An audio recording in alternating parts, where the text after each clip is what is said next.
Тэгэхээр Кристофер Колумбус гэдэг хүний түүхийг бол хүн төрөлхтний түүхэнд хамгийн агуу ололт амжилт болон хамгийн аимшигтай нүгэл хэсэнц хоёрын тийм төгс бас хамгийн эмгэнэфтэй огцлогцлын түүх гэж бол нэрлэж болно. За нэг ёсонд бол хүний түүхэнд үлдээсэн энэ хүний өвийг яг л зоос хоёр талтай байдгийн адилаар сайн муу гэдэг энэ хоёрхан үнэлэмжээр зэрэг шахуу үнэлдэг гэсэн үг. За нэг талаас нь буюу арай сайн талаас нь тэр гэрэл талаас нь харах юм бол Колумб гэдэг хүнийхэн хувьд бол хинтээж харьцуулагдашгүй тийм асар их эр зөрөгтэй мөн маш тууштай хүн байсан. За энэ үе чинь өөрөө 15 дугаар зууны дунд үе гэдгийг одоо ойлгох хэрэгтэй. Тэгэхээр 15 дугаар зууны үеийн хүмүүс гэдэг бол нийтээрээ шахуу шинжлэх ухаанч үзэл одоо нэлээд давмгаалаагүй байсан. За иймээс одоо мухар сүсэгт маш гүн гүнзгий автсан иймэрхүү цаг үе байсан. За Европын ард түмнүүд тухайн үедээ юу гэж боддог байсан бэ гэхээр далай тэнгис гих зүйлд бол тодорхой хэмжээний хязгаар гэж бол байдаг. За улмаар тэр хязгаарт хэрвээ хөлөг онгоцтойгоо далайчид хурч очих юм бол ёроол руу ангал руу унчдаг гэж одоо иймэрхүү зүйлд бол итгэдэг байсан. За эсвэл одоо далай тэнгист ямар нэгэн тийм авраг том биетэй үлгэр домгийн авраг одоо 8-aalч 10-aalч гэдэг юм уу тиймэрхүү амьтад бол оршин байдаг гэдэгт бол маш хүчтэй 100% ямар ч эргэлзээгүйгээр итгэдэг ийм цаг үе байсан. Гэхдээ Кристофер Колумбгийн энэ хүн дэлхийн хязгаарт хүрэхээс огтхон чайлгүйгээр за модон усан онгоцнуудыг хөлөглөөд хэний ч очиж байгаагүй тэр харанхуй хязгаар руу аялсан. За үүний үр дүнд Колумб олон мянган жил бие биенээсээ тусгаарлагдан оршиж байсан, нэг нь нөгөөгөө оршин байдгийн талаар огтоосоо мэддэггүй байсан ийм хоёр өөр ертөнцийн хооронд анхны холбоог үүсгэж хүн төрөлхтнийг орчин үеийн даяаршлын эрен үед хөтлөх гүүр нь болсон. За түүний Америк твийг нээсэн нээлтийн үр дүнд Европ болон Америк твүүд бол хоорондоо төмс болон одоо эрдэнэ шиш, улаан зойл зэрэг хүнснүүд за мөн одоо шинжлэх ухаан болон соёл худалдааны асар том тийм солилцоонуудыг хийж эхэлж дэлхийд даяараа жинхэнэ утгаараа ингэж нэгэн бүхэл болох ийм анхны суурь бас тавигдсан гэж бол үздэг. За яг хөө ингээд ярихаар зарим хүмүүсийн хувьд Кристофер Колумб гэдэг хүнээс өмнө Вайкингчууд Америк твд очсон шүү дээ гэж ингэж бол маргадаг. За энэ үнэн үү гэвэл мэдээч хэрэг үнэн. Вайкингчууд бол албан ёсны баримтаар Колумбас бараг 500 гаруй жилийн өмнө буюу 1000-аад оны хавцаа бол Америк твд анх очсон байдаг. Гэхдээ Вайкингчууд Колумбас ялгаатай тэд нар энэ хоёр твийн хоорондын харилцаа холбоо за улмаар колончлын бодлогыг бол огт хэрэгжүүлж чадаагүй. Харин одоо тэдгээр анхны очсон тэр Вайкингчууд орон нутгийн уугуул иргэдтэй муудалцсан тулалдаж за хүн хүчний хувьд дутмаг байсан учраас ялагдал хүлээгээд за эцэстээ Гренланд болон одоо Исланд зэрэг арлууд руу ингэж ухарснаар одоо энэ Вайкингчуудын байлдан дагуулалтын Америк твийн байлдан дагуулалтын түүх бол энэ түрээд төгссөн байдаг. Тэгэхээр энд бол асар том ялгаа бол оршиж байгаа. Гэхдээ Колумбд яг түрүү нөгөө арай эрэг талаас нь ярьсан. Тэгвэл одоо хар талаас нь ярих юм бол бас маш их зүйл би магадгүй эрэг талаасаа ч илүү хар талтай хүн байж мэднэ. За яг үнэндээ Колумб Америк твийг нээсэн явдал нь бол Америк твийн уугуул оршин суугчдын хувьд бол маш туйлын харамсалтай үр дагаврыг бол авчирсан. За Колумб шинэ газар нутагт хөл тавьсан даруйда тэрээр зүгээр нэг судлаач биш харин авт эрдэнэс эрх мэдэлт нүдээ сохлуулсан тийм харгас түрэмгийлэгч болж хувирсан байдаг. За тэрээр өөрийгөө тэгж найрсгаар угтаж авсан тэр уугуул иргэдийг яг хүн гэж үзэхээсээ илүүтэйгээр бол одоо баялаг бүтээх хэрэгсэл өмч хөрөнгө мэтээр бол шууд харж эхэлсэн байдаг. Түүний шууд тушаалаар уугуул иргэдэг бол маш системтэйгээр боолчилж автны квот биелүүлээгүй хүмүүсийн гарыг нь тайрч эсэргүүцсэн хүмүүсийг нохоод тавьж уруулан замун дүүжлэх зэрэгээр маш хэрцгийгээр ингэж цаазлан хороодог ийм системийг Колумб бий болгосон байдаг. За мөн энэ харгас дээр нэмээд бол Европоос тээвэрлэгдэн ирсэн салхин цэцэг, улаан бурхан зэрэг эрдэв янзын халдварт өвчнүүд одоо хэдэн 10 жилийн дотор бол олон сая уугуул Америкчуудын тэр амь насанд нь хүрч цаашлаад бол бүхэл бүтэн соёл иргэншлийг газрын хөрснөөс бол арчсан тийм хүн төрөлхтний түүхэнд хамгийн том хоморглон устгалын эхлэл болсон ч гэж бол үздэг. За иймээс Кристофер Колумб гэдэг хүн бол одоо сайн муу нь хосолсон ийм асар том зөрчилтэй парадокс бүхий ийм түүхэн дүр бол бодож таарч байгаа. За өнөөгийн бид бүхний амьдарч буй соёлд энэ даяаршсан орчин үеийн дэлхийн ертөнц нь одоо мэдээч хэрэг одоо түүний гайхамшигтай эрэлхэг эр зориг дээр за мөн одоо түүний устгасан тэр сая уугуул иргэдийн яс цус нулимсан дээр бол давхарлан бий болсон гэж бол хэлж болно. Иймээс бид бүхэн түүх гих энэ зүйлд бол хандахдаа тийм туулширсан байдлаар биш илүү прагматик байдлаар илүү бодит нүдээр ингэж бид нар хандах хэрэгтэй.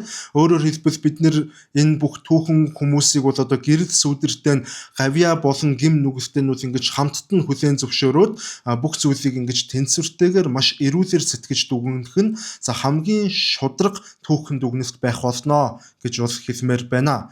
За түүнчлэн та бүхэндээ одоо нэг мэдээлэл дуулгахад бол 1805 онд Чехийн Алдарт Рашан совиллын Карловы Вари хэмээх тосгонд за энэ хотын эмзүүч Йозеф Витус Бехер гэдэг хүн Английн эрдэмтэн Кристиан Фрабрик гэдэг хүнтэй хамтраад хүний ходоод гэдэсний үйл ажиллагааг дэмжиж эрүүлжүүлэх зорилготой хоолны шингэцийг сайжруулах зорилготой эрүүл мэндийн зориулалтаар Бехеровка хэмээх фекёрыг бол анх гарган авсан байдаг. За хожим энэ фекёр нь бүгд найрамдах Чех улсын үндэсний бахархал болж дэлхийд алдартай урамлын гаралтай фекёр болж чадсан түүхтэй. Кристофер Колумб 1451 онд Италийн худалдааны томоохон бомб тот болох Генао гэдэг хотод бол одоо нэхмэлчний гэр бүлд бол мэндэтсэн. За энэ хот бол маш том худалдааны бомб хот байсан учраас Колумб бага наснаасаа эхлээд ерөнхийдөө тэр далайн давслаг тэр салхитай уур амьсгалаар амьсгалж за газраас ирсэн тэр худалдаачид болон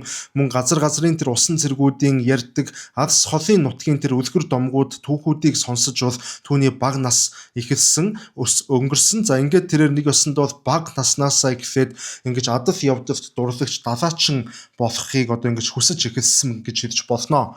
За улмаар энэ Колумб бага байхдаа бол автортай аялагч Марко Пологийн орчлон ертөнцийн олон янзын байдал хэмээх номыг бол анх уншиж үзсэн байдаг. За энэ номыг уншсан түүний сэтгэл зүг одоо маш ихээр энэ номонд бол татагдаж за энэ номыг бараг тэрээр Библийн судар мэт ингэж хүндэтгэн шүтэн биширч за алс холын тэр номон дээр гардаг Хятад, Япон, Энэтхэг гэх мэтээр тухайн үедээ бол хэрийн хүний очиж чадхааргүй байсан тэр бүх газруудад очиж өөрийн биеэр үзхийг ингэж мөрөөдөж тэр мөрөөдлөөр өөрийнх нь жигүүрийг хийж түүний хүүхэд нас өнгөрсөн гэж хэлж болно. За бас одоо нэг зүйлийг яг энэ хэсэгт бол нэмж хэлэх хэрэгтэй. За дийлэн хүмүүс бол Колумбийн үед бол дэлхийг хавтгаа гэж боддог байсан. За харин Колумб хүн төрөлхтний энэ бодлыг өөрчилсөн гэж ингэж итгэдэм байлээ. Гэхдээ энэ бол худлаа. За бодит байдал дээр бол 15 дугаар зууны үед бол тухайн үеийн Европын боловсралтай хүмүүс за ялангуяа одоо далайн удирдах төвшний албан тушаалтангууд за эрдэмтэн мэрэгдүүд хаад язгууртнууд бүгдээрээ дэлхий бөөрөнхий гэдгийг бол аль хэдийнэ мэддэг болчихсон байсан. За тухайн үеийн хамгийн гол маргаан нь юунд оршиж байсан бэ гэхээр дэлхий бөөрөнхий юу үгүй юу гэдэг дэлхийн хэлбэр дүрсний асуудалт биш харин энэ дэлхий гэдэг гариг чинь хэр зэрэг том эсвэл жижиг хэмжээтэй юм бэ гэдэг энэ хэмжээний асуудал дээр жинхэнэ маргаан өрнөж байсан. За Колумбийн хамгийн том алдаа яг энэ үед буюу одоо дэлхийн хэмжээний энэ асуудал дээр гарч ирсэн байдаг.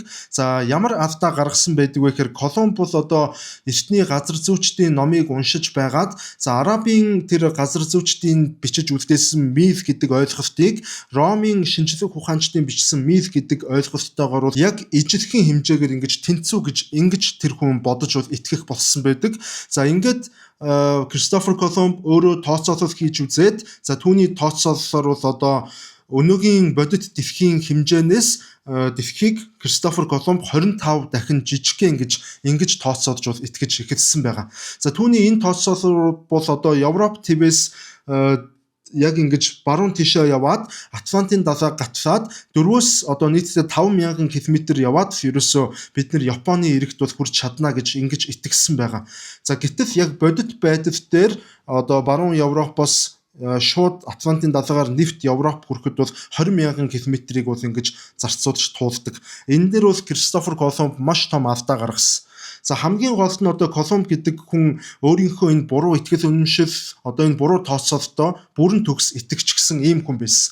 За нэгэнт Колумб ингэж хэтэрхий туулширсан байдлаар энэ бүхэнд итгэж байсан учраас түүний итгэж байгааг одоо үгүйсгэх боломжтой бүхий л баримт нотолгоонуудыг тэрээр нэг нүдэрээ ч харахыг бүр огтоосоо хүсэхгүйгээр шууд өөрийнхөө зүтгэсэн байгаа.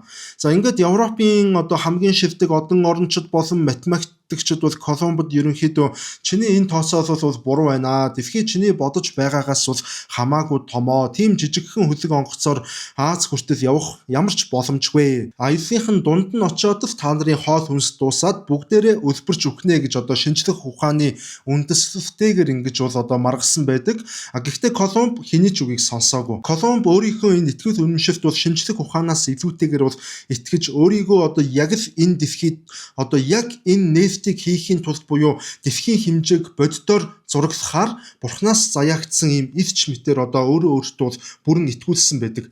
Одоо нэг ёсондоо бол яг Кристофер Колумбийн эд амбицлж байх үед бол Иерусалим хот бол одоо мусульман шашинтай иргэдийн мэдэлд бол очирчихсан байсан. За иймээс Кристофер Колумб өөрийгөө ерөнхийдөө бол энэ дорн дахны асар их авт баялагийг бол одоо авт эрдэнсийг Европ төвд авчираад энэ Иерусалим хотыг одоо исламын шашинт иргэдээс бол ингэж чөлөөлөх тэр загалмайтны аян дайны санхүүжилтийг бий болгох одоо Бурхны даалгавартай хүн гэж өөрийгөө ингэж итгэж байсан байгаа. За ингээд энэ бүх итгэл үнэмшил болон тэр бүх буруу тооцоолол нь энэ хүнийг засар аюултай үхлийн аялал руу хөтлсөн. За гэтэл тухайн үед бас юу болж байсан бэ гэхээр ингээд 15 дугаар зууны сүүл үеийн Европын одоо их гүрнүүдийн хооронд асар хүчтэй тэм геополитикийн өрсөлдөөн, эрх мэдлийн төлөөх маш хүчтэй ийм тэмцэл бол өрнөж байсан ийм цаг үе.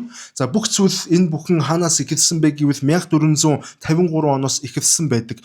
Энэ жил юу болсон бэ гэхээр энэ Османы эзэнт гүрэн бол тэр агуу их Ромын эзэнт гүрний хамгийн сүүлчийн үлдэгдэл гэж албан ёсоор нэрлэгдэж байсан тэр Византын эзэнт гүрний нийслэл Константинопол хотыг бол одоо цэргийн хүчээр бол эзлэн авснаар энэ Европ твийг Азтай холбодог байсан энэ хуурай замын гол худалдааны судас буюу энэ торгоны зам явдаг байсан тэр дамждаг байсан хэсэг бол ингэж бүрэн хаагдсан байгаа. За ингэснээр Европ болон Аз твийн хооронд дамжиж байсан тэр бүх одоо халуун оноогоо авт эрдэнэс торго дурдан гэх мэтэр энэ бүх зүйлсийг одоо худалдаалах ямар ч ингэж боломжгүй болж байгаа учраас Европ болон Аз твийн хооронд шинээр худалдааны усан зам гаргах юм түүхэн шаардлага үүссэн байгаа. За хэрвээ ингэхгүй бол энэтхэгтэй худалдаа их боломжгүй болж хувирсан. За ингээд Европын их гүрнүүд одоо Европоос энэтхэг хүртэлх тэр усан зам хайх уралдаанд бол бүгдээрээ нэгэн зэрэг шахуу оролцож эхэлсэн. За энэ уралдаанд бол мэдээч одоо эхийн хэсэгт бол Португал улс бол эвт давуу төрүүлж байсан. Португалчуудын хувьд ерөнхийдөө энэ Африк твийг одоо урд талаар нь тойрч байгаад энэтхэгт хүрэх яг тийм бодиттой бөгөөд аюулгүй замыг нээж илрүүлсэн байсан. Гэхдээ энэ бол одоо маш их урт цаг хугацааг туулах маш урт аяллаа ийм маршрут бол байсан. Харин бусад их гүрнүүдийн хувьд за ялангуяа энэ хөрш Испани улс бол одоо энэ уралдаанд маш ихээр хоцорч за үр дүнд нь эдийн засгийн хувьд Португал улсад бол бүрэн тэгж боомлогдох аюул бол учирж эхлээд байсан ийм цаг үе байгаа. За мөн одоо яг энэ нэгзэгтэй цаг үед бол Колумб гинт гарч ирээд за би Африкийг огтосоо тойрохгүйгээр шууд баруун тишээ Атлантын далайг бол нэвт гатлаад Аз твд хүрэх тэр товч замыг бол олоод нээчихлээ гэж ингэж зарласаар түүхэнд гарч ирсэн байдаг. За Колумб хамгийн түрүүнд бол Португалийн хаан тэр 2 дугаар Хуан гэдэг хүнд бол одоо очиж өөрийнх нь энэхүү төлөвлөгөөгөө бол танилцуулсан. За хаан одоо түүний төлөвлөгөөг анхааралтай сонссныхын дараагаар ордныхон хамгийн шилдэг тэр одон орончид, математикчид болон тэдгээр эрдэмтдэд бол Колумбийн тэр төлөвлөгөөг бол одоо шилжүүлж шалгуулсан байгаа. За улмаараа Португалийн эрдэмтэд Колумбийн энэхүү одоо тооцооллыг бол маш нарийн байдлаар шалгаж үзээд за энэ хүний дэлхийн хэмжээг тооцоолсон математик аргачлал нь бол тэр чигтээ буруу байна. Түүний хэлж байгаа шиг баруун тишээ яваад Аз твд хүрэх ямар ч боломжгүй. За аяллалын дундаа бол одоо бүгд үлсэж үхэх болно. Ийм нөөцийг бол тээвэрлэх одоогор бол боломж байхгүй гэж хаандаа ингэж бодит үннийг учирлаж хэлсэн байгаа. За ингээд Португалийн хаан Колумбыг үр дүнд нь усан тэнгээр нь дуудаад хааны ордноос хөөсөн. За үүний дараа Колумб яасан бэ гэхээр Английн хаан 7 дугаар Хенрид нэг удаа хандаж үзсэн. За мөн Францын хаан 8 дугаар Шарль одоо гэдэг хаанд бол бас эвч үзгээж энэ төлөвлөгөөгөө танилцуулж эдийн засгийн дэмжлэг үзүүлэхийг гуйсан боловч эдгээр хаадууд бүгдээрээ татгалцсан хариу өгсөн байгаа. За ингээд 1485 онд аргаа барсан Колумб эцэст нь Испанд ирээд Испаний хатан хаан Изабела болон Испаний хаан Фердинанд нартай уулзсан. Гэхдээ тухайн үед Испани улс нь бол одоо өөрийнхөө газар нутаг дээр байрлаж байсан тэр Гранада гэдэг хотыг бол ислам шашинтнуудаас бол эргүүлэн чөлөөлж авахын тулд бол дайны ажиллагаа явуулаад энэхүү дайндаа бол маш их хөрөнгө мөнгө болон авт эрдэнэс хүн хүчээ зарцуулаад одоо юун тэр далайн одоо нефт усан зам гаргахтай мантай иймэрхүү байдалд байсан. Гэхдээ Испанчууд Колумбод бас шууд татгалцаагүй. Хааны ордны зүгээс түүнд яасан бэ гэхээр энэ санаагаа танилцуулсныхын дараа багахан хэмжээний мөнгө өгөөд за хүлээж бай гэд ингээд хүлээлгдсэн байгаа. За ингээд Колумб хэдэн жил хүлээсэн бэ гэвэл бүхэл бүтэн 7 жилийн турш хүлээсэн тэнцээ. Энэ 7 жил бол одоо Колумбийн хувьд сэтгэл зүйн хувьд нь бол маш дарамттай, олон нийтэд тогтмолд оромжлуулсан, хүн болгонд тэнэг мангараараа дуудулсан, дээрээс нь маш ядуу тарчиг ингэж амьдэрсэн ийм 7 жил байсан. За гэтэл 1492 оны 1-р сард бол энэ Испани чөлөөлөх гэж байлдаж байсан тэр Гранада гэдэг хотыг бол Испанчууд чөлөөлж чадаад дайнд бол үндсэндээ ялалт байгуулсан. За иймээс Колумб өөрийн төлөвлөгөөгөө хаан хатан хоёрт бол дахиж нэг удаа танилцуулсан. Гэхдээ энэ удаа тэрээр хаан хатан хоёртой бол одоо гуйж байгаа хүний дүрээр бол огтоосоо харьцаагүй. Колумб одоо хааныг хатныг бүхэл бүтэн 7 жилийн турш одоо маш ядуу амьдрал дунд ингэж төвчээртэй хүлээсэн учраас маш бардам байдлаар бол одоо хаан хатан хоёроос ингэж 3 том шаардлага тавьсан байгаа. За тэрээр ямар шаардлагууд тавьсан бэ гэхээр Испани одоо эзэн хааны ордон дотор ороод надад далай тэнгисийн агуу адмирал гэдэг Испанийн үе дамжин уламжлагдаж явдаг энэ язгууртны цол хэрэмгийг 1-р надад өгөө. За мөн одоо өөрийнх нь тэр шинээр нээж илрүүлсэн бүхий л газар орнуудын одоо захирагч, хариуцсан захирагч намайг болгох ёстой гэдэг ийм шаардлага тавьсан. 3-р шаардлага нь гэвэл одоо Колумб өөрийн очиж нээсэн тэр газар нутгаас олох бүхий л авт эрдэнэс мөнгө болон тэр халуун ногооны худалдааны ашигын 10% тутмыг ямар ч татваргүйгээр үрд мөнх өхөн өгтлөө би авах болно гэсэн ийм санаанд багтамгүй маш том 3 шаардлагыг бол тавьсан байдаг. За одоо та бодоод үзээрэй. Ингэж үгээгүй хоосон амиа яа гэж байгаа тэр нэг хүн Итали эрэхтэй бүр хааны ордон дотор орж ирээд Испани хааны одоо ордон дотор орж ирээд Испани хатан хаан хоёртой одоо болон бусад язгууртнуудын үүдээс ийм шаардлага тавиад ингэж дээрэнгүүгээр харьцаж гин гэсэн үг. За үүнээс нь болоод бол Испани язгууртнууд бол галзууртлаа уралцгаас. Ингээд тэд нар ямар ч хэрэгцээгүйгээр Колумбийг тэрт орно хөөгөөд явуулсан ордноос. За ингээд 7 жилийн хөдөлмөр тэр чигтээ ингэж хий дэмий хоосон ингэж хүлээсэн юм шиг одоо ийм цаг хугацаа бодож хувирж байгаа. Гэхдээ Колумб бас бууж өгөөгүй. Колумб өөрийнх нь тэр нэг байнга дагуулж явдаг эвчгээ унаад Франц руу шууд одоо ширлээд хөдөлсөн байдаг. За гэтэл яг энэ үед Колумбыг Франц руу дөнгөж хөдөлж явах энэ үед Испани сангийн сайд байсан тэр Луис де Сантанхел гэдэг одоо энэ хүн бол хатан хаан Изабела дээр ороод за түүхийн хүрдийг бол бүгд нь эргүүлэх үс тийм ганцхан өгүүлбэрийг хэлсэн байдаг.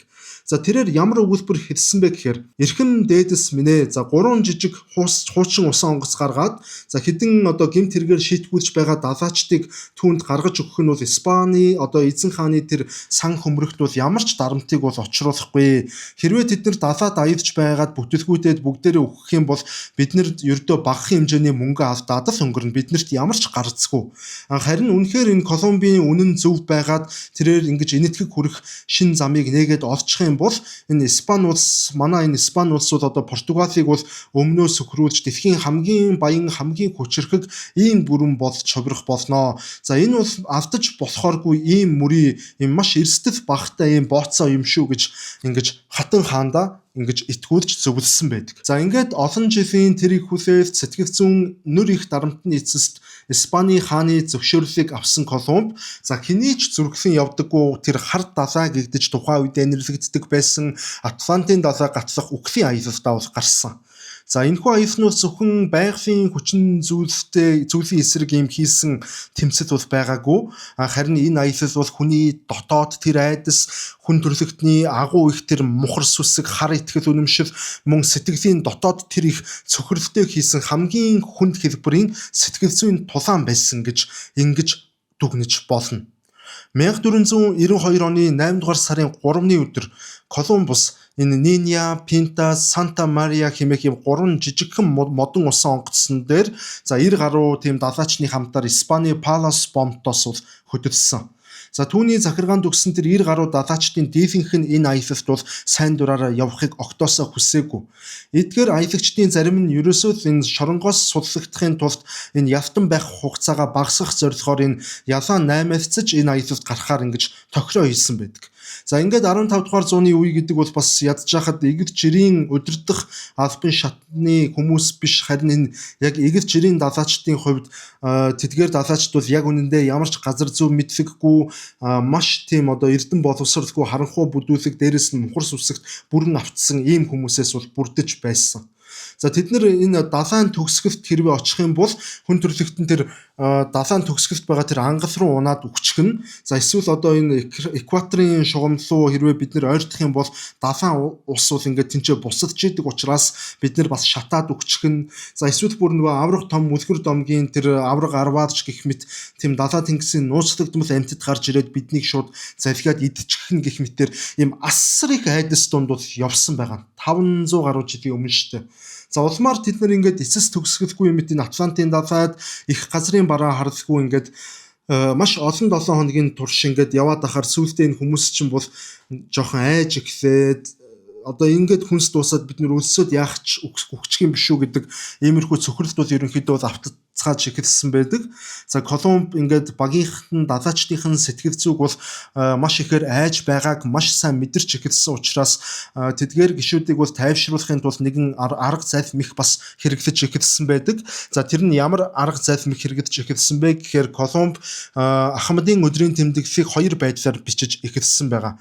За жинхэнэ тэмдэглэлтээр бол тэрээр одоо яг боддоор хэдэн миль зайг одоо туулж байгаагаа маш наривчлан ингэж өдөр хоногийн наривчлалтайгаар ингэж бичиж үнэн зөвөөр хөтөлдөг байсан бол харин нөгөө далайчдаа зориулж хөтөлсөн тэр хуурамч тэмдэглэлтээр бол өдөрт туулж байгаа тэр зайгаа бол арай багасгаж одоо бичдэг болсон байгаа юм. За ингэж туулсан зайгаа багасгаж бичдэг болсноор бол их газраас энэ гэр орноосоо бид бүхэн тийм ч холдоогүй байгаа юм байна гэдэг тэр бодол сэтгэхүйн одоо тэр тайвшрах мэдрэмжийг бол Кристофер Колумб ингэж өгдөг байсан байгаа. За ингээд одоо энэ жижигхэн залхимхийг ашигласнаар тэрээр далайчдынхын сэтгэл зүг маш тогтвортойгоор бариад мөн онгоцон дээр бослог гарахаас бол бас амжилттай сэргийлж чадсан байдаг. За гэхдээ бас яг үнэндээ туулсан замыг хуулж болгохч өнгөрч байгаа өдөр хоногийг бол хуурах бас боломжгүй. За ингээд аюул ихэлснээс хойш баг сар хагас орчмын хугацаа өнгөрсөн байгаа.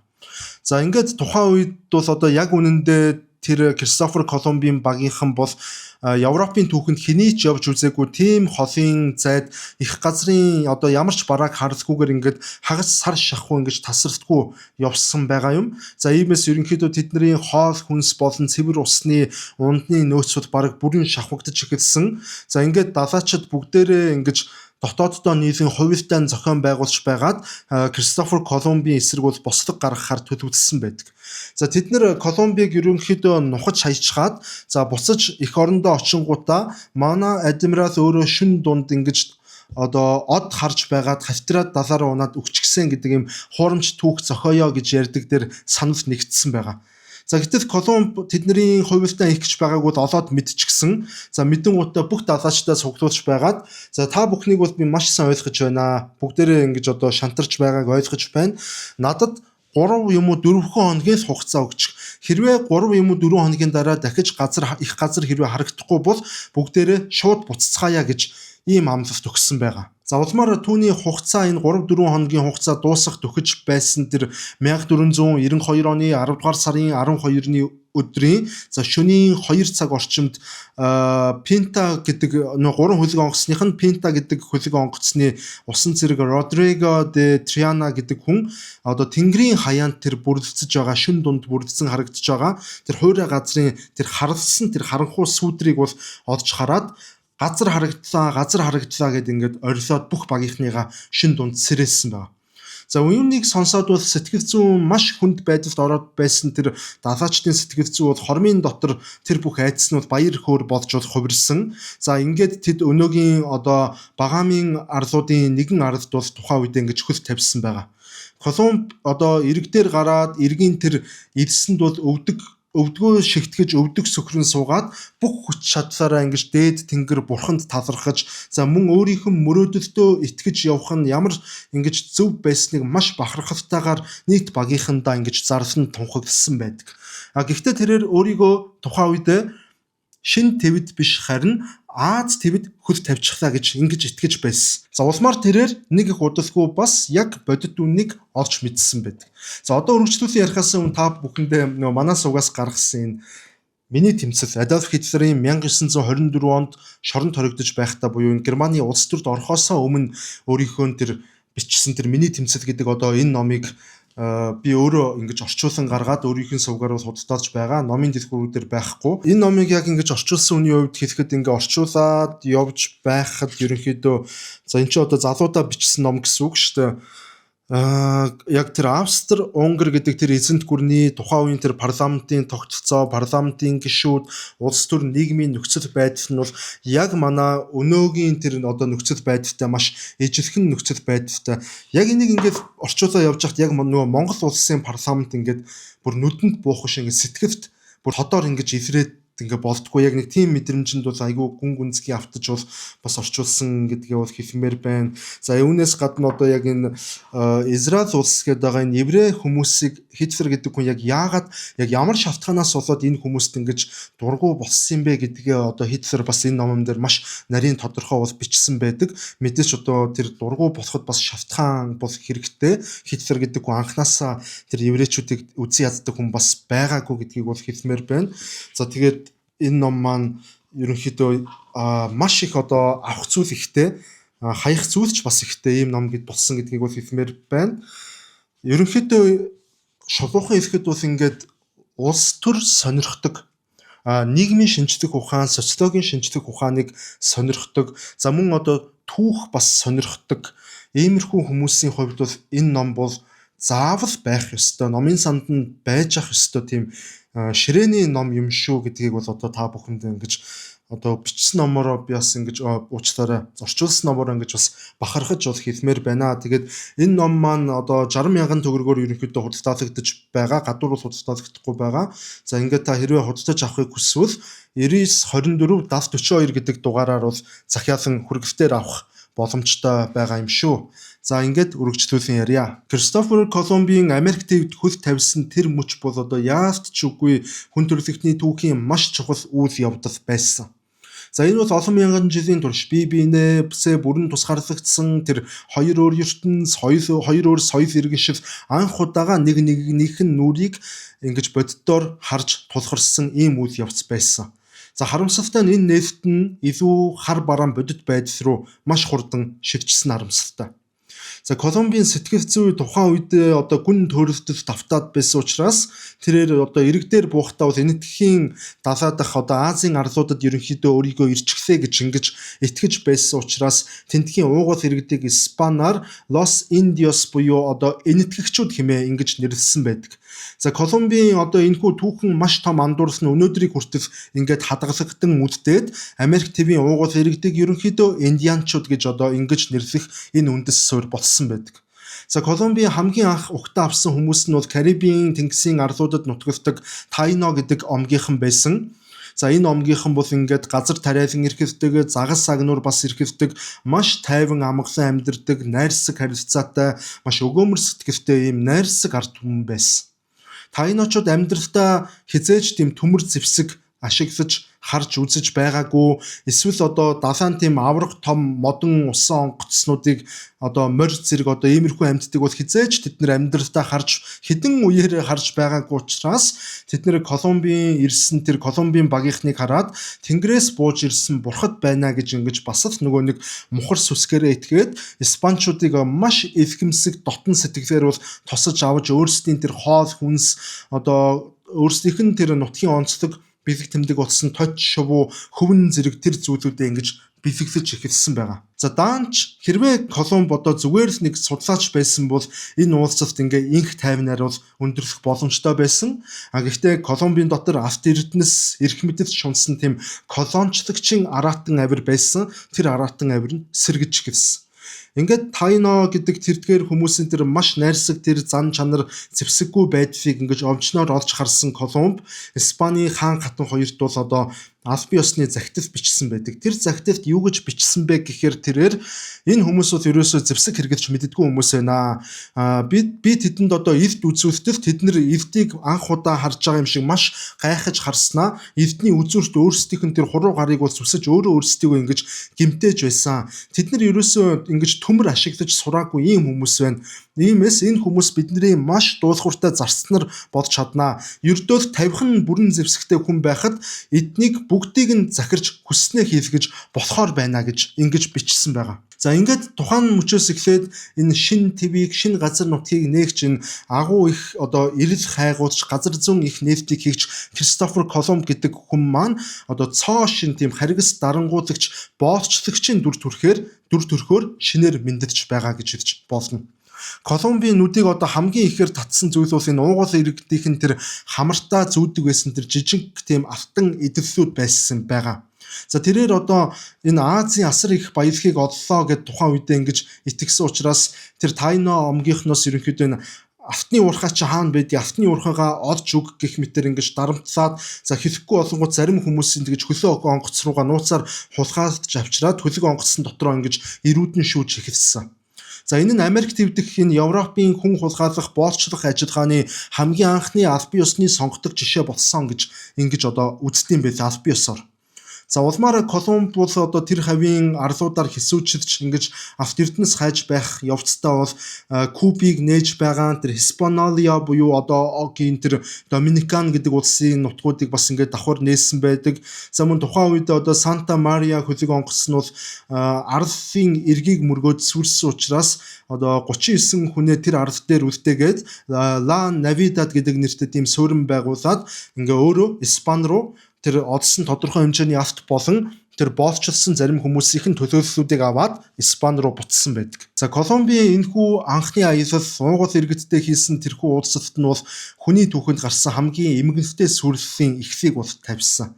За мөн Тайночууд Европчуудыг тэгж их найрсгаар угтаж авсан нь тэдний өөрсдийнх нь тэр мөхлийн дуудлага байсан гэж нэг талаараа хэлж болно. За улмаар Колумб Испанд эргэж очсон даруйда түүний олж нээсэн газарт нь бол асар их алт эрдэнэс байдаг. За мөн одоо хязгааргүй их боолуудын нөөц тэнцчээ байна гэх мэтээр ингэж амандаа багтахааргүй их худлыг бол Европ даяар ингэж ярьж эхэлсэн байгаа. Тэрээр одоо бүх зүйлийг ингэж хэтэрхий дөвийлхэн ярьснаасаа болоод Европ даяар маш олон мянган тэр адал явдал хайгчид болон цус түрэмгийлэгчдийг Америк төв рүү хууль салхи мэт хуйлруулах энэ шалтгааны эхлэлийг тавьсан байгаа. За энэ шинэ болон хуучин твийн одоо мөргөлдөөн албан ёсоор эхэлж за энэ мөргөлдөөн нь бол уугуул иргэдийн хувьд ингээ ямар ч авралгүй харгислал болон хувирсан түүхтэй байдаг.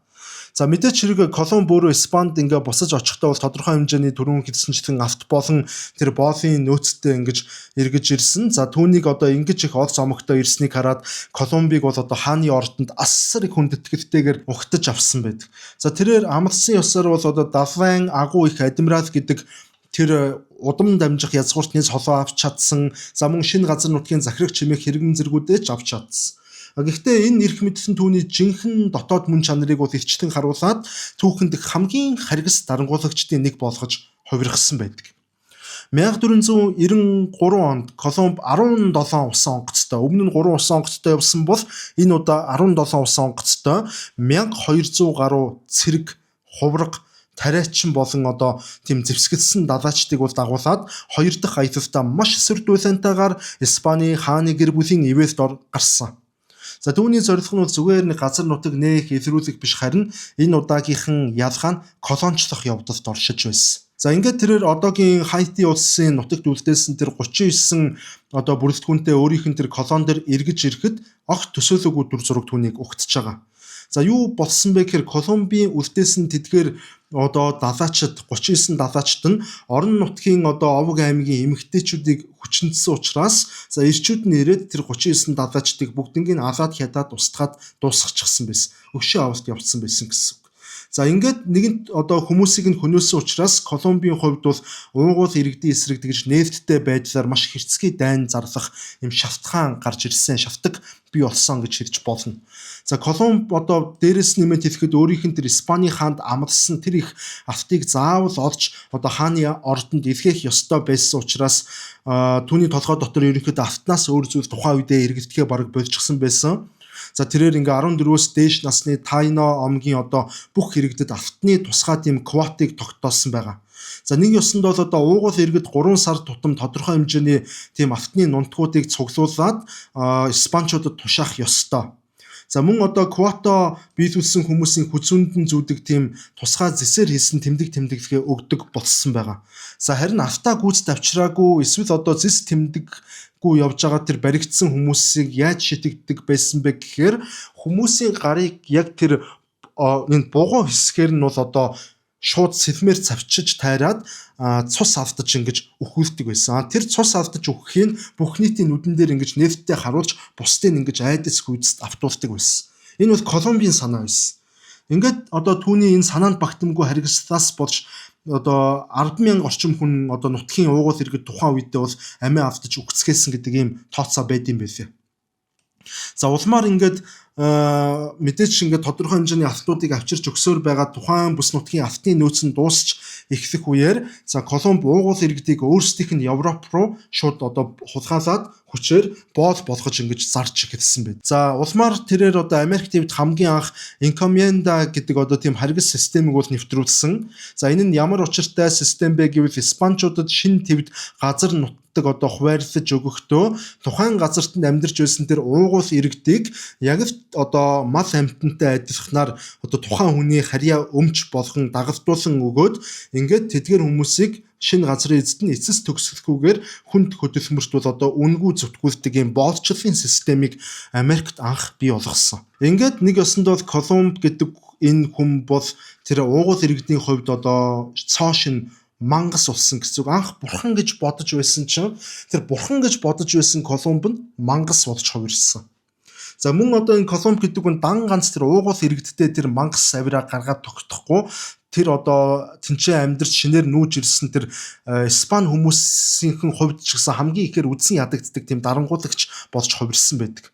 Одоо тэр Колумб гэдэг хүн хэдийгээр гайхамшигтай тэр далаачин одоо үнэхээр чадвартай далаачин байсан ч гэсэн энэ Колумб хизээч улс төрч захирагч ийм хүний чадвар шин чанар түүнд бол байгаагүй. Колумбийн хувьд тэр газартаа албан ёсоор нөгөө захирагч гэдэг статустай амлсны дагуу нөгөө хаан хатан хоёр захирагч гэдэг статус өгсөн учраас Колумб тэр Бартоломео болон Дего гэдэг өөрийнх нь хоёр төрсөн дүг дагуулад хамтдаа одоо испанчуудын анхны колониг бол удирдах эхэлсэн. За энэ колонд Колумбийн эсрэг үг хэлсэн, Колумбийг шүүмжилсэн, эсвэл одоо хоол хүнсний асуудлаар ямар нэгэн гомдол гаргасан Испани иргэдийг хүртэл одоо ташуурдаж хамрыг нь огтлох бүр зарим тохиолдолд дүүжилж алах гэх мэтээр иймэрхүү байдлаар шийтгэж эхэлсэн. За түүний энэ ухаангүй дарангуул нь бол эцэстээ ингээд испанчуудын дунд бас бослог гаргахад бол хүргэсэн. За мөн мэдээч хэрэг одоо Колумбийн энэ бүх хэрцгийфэл одоо аллах энэ замбраагүй байдлын талаарх мэдээ бол Испани одоо эзэн хааны ордонд хүртэл дуулдж эхэлсэн. За ингээд эцэст нь 1500 онд хаан Фердинанд хатан Изабелла хоёр бол одоо тэнд яг юу болоод байгааг шалгах зорилгоор одоо Франсиско де Бодабилла гэдэг одоо тусгай төлөөлөгчийг бол анх тэр Америк твдэх Испани анхны колони руу илгээсэн байдаг. За энэ Бобадилья гэдэг хүн Испаньола гэдэг арал дээр бол хөд тамхицаа Колумбийн тушаалаар тэгж дүүжлэгдсэн байсан тэр дүүжлээстэй байсан тэр Испани хүмүүсийг бол хамгийн ихэнд буугаад дүнгиж олж хараад шууд цочролд орсон гэдэг юм байл. За ингээд тэрээр бол одоо Испанд Испани оршин суугчдаас бол бүгднгээс нэг бүрчлэн мэдүүлэг аваад Колумб болон түүний дүүнэрийн хийсэн тэр бүх аимшигтай хэрэгүүдийг бол баримтжуулж авсан байдаг. За ингээд шалгалтын үр дүнд Бобадилья гэдэг хүн бол Колумбийн хаан болон хатан хоёроос олгосон бүхий эрх мэдлүүдийг бол буцааж хураан аваад за түүний гар болон хөлөнд нь ингэж гав дүнг хийгээд яг гэмт хэрэгтний хуваар Испани руу зөөвөрлсөн байдаг. За ингээд дэлхийг өөрчилсөн агуу нефт хийснээс ердөө 8 жилийн дараа тэрээр гартаа гинжтэй хөлөндөө дүнгтэй гэмт хэрэгтний дүрээр маш шившигтэй байдлаар ингэж Европ төвдөө эргэж ирсэн. Энэ нь нэг өсөндөө түүний энэ эрх мэдэл шуналтаа сохорсны хамгийн том бас хамгийн гашуун төлөөс байсан гэж бол хэлж болно. Гэхдээ Европод ирснийхэн дараа тэр Испани хаан болон хатан хоёр Колумбиг хараад бол маш ихээр тэгж өрөвдсөн учраас түүний гинжийг бол тайлах тушаал буулгасан. За үнэхээр ч тийм том нефт хийсэн Испани улсад тэгж их том газар нутгийг шинээр олж өгсөн тэр Колумб гэдэг хүндээс ингэж хандаж арайч болохгүй гэж үзсэн байж магадгүй. За мөн хаан хотон хоёр Колумбд түүний хөрөнгийг нь ч гэсэн буцааж өгөх юм шийдвэр гаргасан. За харин нөгөө шинэ газар нутгийн захирагч гэдэг тэр албан тушаалыг нь бол эргүүлж хизээч өгөөгүй. Харин энэ хүнийг захирагч болгожохоор чадварлаг далайчин юм чинь бид нар энэ хүний чадварыг нь ашиглах ёстой гэж үзээд яг нөгөө далайчин хэвээр нь маш өндөр албан тушаалтай тийм тэнгисийн адмирал хэвээр нь үлдэх ийм шийдвэр гаргасан байдаг. Колумб гэдэг хүн арай нэг юм нөхцөл байдлын дээрдсэний дараагаар өөрийнх нь тэр доромжлогдсон нэр төрийг сэргээх зорилгоор Аз төв рүү нэвтрэх гарцыг заавал олно гэж улаарад 1502 онд 4 дахь удаагийн буюу хамгийн сүүлчийн далайн аяллаа хийсэн. Гэхдээ энэ удаагийн аялал нь түүний хувьд жинхэнэ сүрэл байсан. За түүний усан онгоцнууд далайн шуурганд бол бүгдээрээ эвдрээд тэр Ямайкийн нэгэн арал дээр бол ингэж бүгдээрээ газардсан байгаа. За ингээд тэр арал дээр мэдээж хэрэг тэд нар бол ямар ч хоол хүнсгүй болоод үнэхээр сүрдгийн даван дээр бол Колумб тэр нутгийн уугуул иргэдийг айлгаж хоол хүнс авахын тулд бол одон орны мэдлэгээ бол ашиглаж эхэлсэн. Тэрээр сар хэртэлтийг бол хараад бурхны уур хэлэн мэтээр шал худлаагаар тэгж тайлбарлаад тэдний толгойг мунхруулад өөрсдөндөө ингэж хоол авах байдлаар ингэж ашигтайгаар харьцаж ашиглаж чадсан байдаг. За ингээ 2 жилийн дараа буюу 1504 онд бол арай ядан Колумб нэг амьд үлдсэн багийнхан гишүүдийн хамтаар бол аврагдаад Испанд эргэж очиж чадсан. Гэхдээ энэ удаа Колумб бол бие мах бод болон сэтгэл зүйн хувьд бол бүхэлдээ сүрчгсэн ердийн нэг хөгшин өвгөн болоод эргэж очсон. Ингээ Колумб амьдралынхан хамгийн сүүлийн жилүүдийг бол ингээ үе мөчний маш хүнд өвчин, хааны ордонд гомдсон тэр маш гүн гүнзгий гомдол дунд бол өнгөрүүлсэн гэж бичсэн байдаг. Тэрээр хэдийгээр үлдсэн амьдралдаа ядуу амьдраагүй боловч өөрийнх нь байгуулсан гавьяаг бол бас дутуу үнэлэгдсэн гэж ингэж байнга үздэг байсан байгаа. За хамгийн инээдтэйчгүй эмгэнэлтэй зүйл нь гэвэл Колумб 1506 оны 5 дугаар сарын 20-ны өдөр нас барах үедээ сэтгэл зүйн хувьд маш гүн гүнзгий зүнэглэлд өртсөн байсан учраас би бол ерөөсөө ингэ шин ТV-г бол нээгээгүй. Харин би энэтхэг болон хятадын аль нэг ирэг дээр хөл тавьсан гэдэгтээ ингэж гүн гүнзгий итгэсэн хэвээр амьсгал төгссөн байдаг. Амьсгал хураасан байдаг.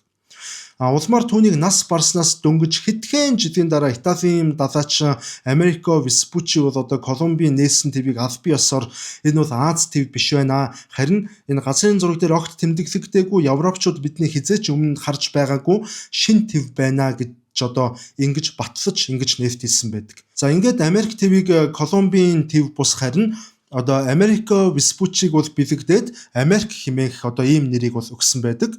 За өнөөдөр маш олон хүмүүс Колумбиг ингээд трансатлантын боолчлын худалдааны загалмайлсан эцэг, уугуул Америкчуудын геноцидыг эхлүүлэгч гэх мэтэр түүнийг буруутгах үзэгдэл бол газар авах болсон. За нэг ялангуяа Төв Америк болон Өмнөд Америкийн нутгуудаар ийм үзэгдэл бол маш хүчтэй байдаг. За мөн сүүлийн жилүүдэд Америкийн нэгдсэн улс болон энэ Латин Америкийн олон хотуудад бол Колумбийн хөшөө дурсгалыг бол буулгаж усанд живүүлэх ийм хөдөлгөөнүүдийг бас өрнүүлсэн байх жишээтэй. За түүнчлэн Америкийн нэгдсэн улсын маш олон муж хотууд Колумбийн өдрийг бол тэмдэглэхээ бол аль бие ёсоор болоод оронд нь Колумбийн өдрийг уугуул Америкчуудын өдөр болгон өөрчилж түүний харгислалт өртөж тэр амиа алдсан сая уугуул Америкчуудын дурсгалыг ингэж хүндэтгэх болсон байдаг. За түүнчлэн ингээ эцэст нь хэлэхэд бол Кристофер Колумб бол гарцаагүй дэлхийн түүхийг бол хоёр хуваасан хүн мөн үү гэвэл мөн. За түүний энэ асар их зоримог аялалгүйгээр орчин үеийн энэ даяаршсан дэлхийн ертөнцийг бол төсөөлөхийн арга байхгүй. Гэхдээ түүний авчирсан тэрхүү энэ шин нэрэн үеийн Америк ТV-ийн уугуул иргэдийн тэр яс цус нулимсан дээр боссон тэр бодит үннийг бол хүн төрлөختөн бид нар бас одоо хизээч мартаж болохгүй. Түүх бол түүхээрээ л байх ёстой. Одоо түүх гэдэг зүйлд бол ямар нэгэн үзэл суртал шингэж түүхийг аль нэг талд үзэл сурталын зорилгоор бол ашиглаж болохгүй л гэх гээд байна. За түүний эхлүүлсэн Колумбийн солилцоо гэдэг бас энэ хөтөлбөрийн үр дүнд бол одоо европчууд ч гэсэн одоо өөрсдийн мэдээлгүйгээр тэр салхин цэцэг өвчин улаан бурхан ханиад зэрэг тэр Америк ТV-д байдгүй байсан тэр бүх шинэ өвчнүүдийг Америк ТV-д авчирснаар за тухайн ТV-ийн ард иргэдийн 80-аас 90% нь буюу олон сая хүмүүс бол ерөөсөө энэ хагас 100 ганцхан 100 жилийн дотор бол устдаад бүхэл бүтэн ард түмэн бүхэл бүтэн соёл иргэншил нэгхэн 100 жилийн дотор ингэж хяарч устсан ийм эмгэнэлт үйл явдал болсон байдаг. За ингээд Кристофер Колумб гэдэг хүнийг хэрхэн дүгнэх нь та бүхний хэрэг, энэ түүхийг бас хэрхэн дүгнэх нь одоо бид бүхний өөр өөрийн л асуудал. Ингээд эрх мягмар гарагт одоо бас ямар хүний талаар контент оруулахыг хүсэж байна сэтгэл хэсэгт бичээрэй гэж хүсье. За өмнөх одоо бас нэг санал асуулга яваад байгаа нэг сувгийн пост хэсэгтэр. За энэ дээр бол одоо өнгөрсөн 7 хоногт явуулсан тэр санал асуулгаар нэгдүгээрт Ленин гэдэг хүн ороод за хоёрдугаарт энэ Кристофер Колумб гэдэг хүн орсон учраас Лениныг хоёр дахь өдөр оруулаад ингээд Бямб гарагт Кристофер Колумбыг ингээ оруулж байгаа нь энэ юм шүү. Тэгэхээр өнөө дугаар орсны дараа аль биесээр ингээ пост хэсэгтэр дараагийн шинэ санал асуулга ингээд ихсэн. Энэ санал асуулга дээр нэгдүгээрт орсон хүнийг хоёр дахь өдрийн дугаар дээр оруулаад дөрөвдүгээрт хоёрдугаарт орсон хүнийг хагас өдрийн дугаар дээр бол оруулах болно. За ингээ санал асуулга гэхүүд одоо тэр зүйлдээ бас идэвхтэй оролцоорой гэж хүсье. За ингээд түр баяртай.